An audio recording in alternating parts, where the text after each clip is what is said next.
నెల్లూరు జిల్లా కలిగిరి మండలం సిద్ధనకుండూరు గ్రామంలోని శ్రీ సిద్ధేశ్వర స్వామి దేవస్థానంలో ఎమ్మెల్యే కాకర్ల సురేష్ ప్రత్యేక పూజలు చేశారు. అనంతరం స్వామివారి తీర్థప్రసాదాన్ని స్వీకరించి ఆలయ ప్రాంగణంలో మొక్కను నాటారు. సిద్ధనకుండూరు గ్రామం నుంచి శివాలయం వరకు 96 లక్షల వ్యయంతో తార్ రోడ్డు నిర్మాణ పనులు ఎమ్మెల్యే ప్రారంభించారు. అలాగే శివాలయ ప్రాంగణంలో 7 లక్షల వ్యయంతో 6 ఎకరాల విస్తీర్ణంలో వివిధ రకాల మొక్కలను నాటి ఉద్యానవనంగా వృద్ధి చేసి ఆహ్లాదకరమైన వాతావరణాన్ని ఏర్పాటు చేయనున్నట్లు ఎమ్మెల్యే కాకర్ల సురేష్ తెలిపారు.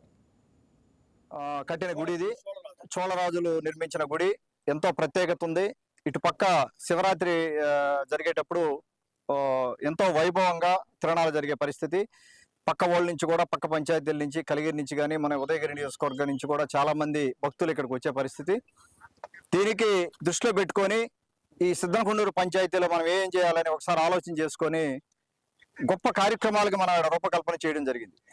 మొట్టమొదటిగా కింద నుంచి గుడికి రావడానికి రోడ్డు లేదు. దాదాపుగా 30 ఏళ్ళ నుంచి కూడా ఒక కళగానే మిగిలిపోయిన పరిస్థితి. దాదాపుగా మనం 1.5 కిలోమీటర్ రోడ్డు ఇది. 1.5 కిలోమీటర్ రోడ్డు 96 lakhs తోటే రోడ్డు కన్స్ట్రక్షన్ ఆల్రెడీ మొదలు పెట్టాము.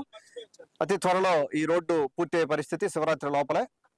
దానికి సహకరించిన ఇక్కడ సర్పంచ్ గారికి కానీ, ఎండిఓ గారికి కానీ, అలాగే అధికారులకి, నాయకులకి అందరికీ కూడా నా ధన్యవాదాలు తెలుపుకుంటా ఉన్నాను.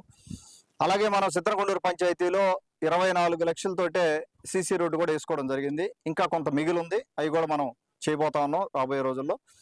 అలాగే మనకి ఇక్కడ సబ్ స్టేషన్ ఒకటి కావాలి. సిద్ధనకుండూరులో బాగా ఇబ్బంది పడేది సబ్ స్టేషన్ లేక ఈ ట్రాన్స్ఫార్మర్ ఫెయిల్యూర్స్, తర్వాత కరెంటు కష్టాలు కొన్ని ఉన్నాయి. రైతులకి కొంత ఇబ్బంది ఉంది. అలాగే నీటి వసతి కూడా తక్కువ. ఇక్కడ నీటి వసతి మీద కూడా మనం దృష్టి పెట్టాలి రాబోయే రోజుల్లో. ఈ కార్యక్రమం ఒకటి. ఇవన్నీ కాకుండా మన ఎంపీడీఓ గారి ఆధ్వర్యంలో ఒక పెద్ద కార్యక్రమం, అంటే ఒక వినూత్నమైన కార్యక్రమం, ఇన్నోవేటివ్ థాట్ ప్రాసెస్ తో ఒక కార్యక్రమాన్ని ఇక్కడ వారు తీసుకురావడం జరిగింది. ఈ వీడియో మీకు నచ్చినట్లయితే లైక్ చేయండి, షేర్ చేయండి, మా ఛానల్ కి సబ్స్క్రైబ్ చేయండి.